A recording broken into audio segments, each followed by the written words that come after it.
డయాస్‌ల మీద చాలా మెచ్యూర్డ్‌గా మాట్లాడతారు. సార్. ఇంటర్వ్యూలో కూడా చాలా అనుభవం ఉన్నట్టుగా మాట్లాడతారు. మీ మాటల్లో చాలా డౌన్ టు ఎర్త్ ఉంటుంది. అన్నీ చేస్తారు.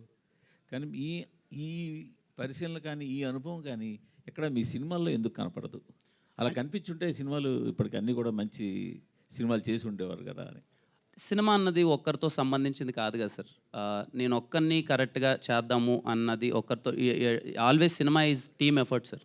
టీమ్ అందరం కష్టపడితేనే ఏదైనా నా సినిమాలు హిట్ అయిన సినిమాలు కూడా అన్ని టీమ్ ఎఫర్టే. సినిమా ఆడంది కూడా టీమ్ ఎఫర్టే. కానీ ఒక్కరు ఖచ్చితంగా అని ఒక్కరి మీద అయితే నాకు తెలిసి నా జర్నీలో నా సినిమాల్లో ఒక్కరి మీద డిపెండ్ అయితే లేదు సార్. నేను ఇలా చేద్దాం, ఇలా కష్టపడదాం అనుకున్నా కానీ టీమ్ సపోర్ట్ అందరం కలిసి చేస్తేనే ఒక సినిమా వస్తుంది సార్. మీరు ఎంచుకున్న స్క్రిప్ట్లు, మీరు ఓకే చేసిన సీన్లే కదా?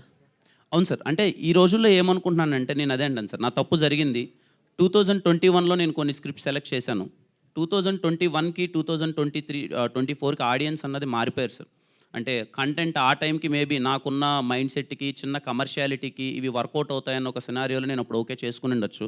బట్ మోర్ దెన్ కంటెంట్ ఇప్పుడు స్క్రీన్ పైన మేకింగ్ ఏంటి, ఎలాంటి సౌండ్ డెలివర్ చేస్తున్నారు అన్నది చాలామంది ఇప్పుడు టికెట్ కొనే దాంట్లో ఆడియన్స్ నాకు తెలిసి సౌండు, విజువల్ మీద కూడా చాలామంది వెళ్తున్నారు. సో ఎక్కడో మేము టెక్నికల్ ఆస్పెక్ట్స్ పరంగా కానీ ఆ కథని స్క్రీన్ పైకి తీసుకురావడంలో మేము అందరం ఫెయిల్ అయ్యాం సార్. అది అక్కడ మిస్ అయ్యాం. కథ రూపంలో నిజంగా చాలా బాగుండేటి, విన్నప్పుడు ఇది వర్కౌట్ అవుతాయి అనుకున్నాం. ఆ ప్రాసెస్ని స్క్రీన్ పైకి తీసుకొచ్చే ప్రాసెస్లో మేము ఫెయిల్ అయ్యాం సార్. అంటే కొన్ని విమర్శలు వినిపించాయి. మీరు మీ సినిమాల్లో కొన్ని మాస్ సీన్లు చేయడం కానీ, కొన్ని యాక్షన్ సీన్లు చేయడం కానీ వాటి మీద అంటే ఏం లేదు సార్. వచ్చాయి సార్. అఫ్ కోర్స్ అన్నీ వింటుంటాను సార్ నేను. అంటే ఇప్పుడు రాజావారి రాణి గారు చాలా సెటిల్డ్ సినిమా. మేబీ నాకు పేరు వచ్చి నేను కొంచెం అందరికీ తెలిసి అందరికీ వెళ్ళిందే ఎస్ఆర్ కళ్యాణ మండపం. ఆ ఎస్ఆర్ కళ్యాణ మండపం కంపల్సరీ కొంచెం ఆ కమర్షియల్ టింట్ అది ఉంటుంది. నెక్స్ట్ వినరోభాగ్యం విష్ణు కదా మంచిగా ఆడింది సినిమా నాది అయిన దాంట్లో. ఏమి కమర్షియల్గా లేని చేసిన సినిమాలు ఏవైతే ఉన్నాయో, ఇప్పుడు సెబాస్టియన్ కమర్షియల్ ఫిల్మ్ కాదు sir. It's content completely oriented. ఆ సినిమా నాకు వర్కౌట్ అవ్వలేదు. బట్ కొన్ని ఫెయిల్ అయిన సినిమాలు కమర్షియాలిటీ మేబీ కొంచెం సీన్ ఎమోషన్ పండకున్న హై డోస్ వెళ్ళింది సార్. నాకు అర్థమైంది అది. ఎమోషన్ కన్నా ఆ చిన్న ఎలివేషన్ కొంచెం ఎక్కువ అవడం వల్ల అది మిస్ఫైర్ అయింది.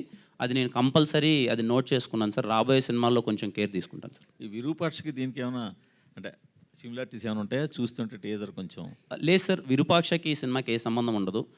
నా వరకు కా సినిమా నా సింగిల్ వర్డిక్ట్ ఏంటంటే సార్, ప్యూర్లీ ఇంటెలెక్చువల్ విత్ ఏదైతే ఇప్పుడు మీరు చూస్తున్నారో ఆ కమర్షియాలిటీ అది ప్యూర్లీ ఇంటెలెక్చువల్గా ఉంటుంది సార్.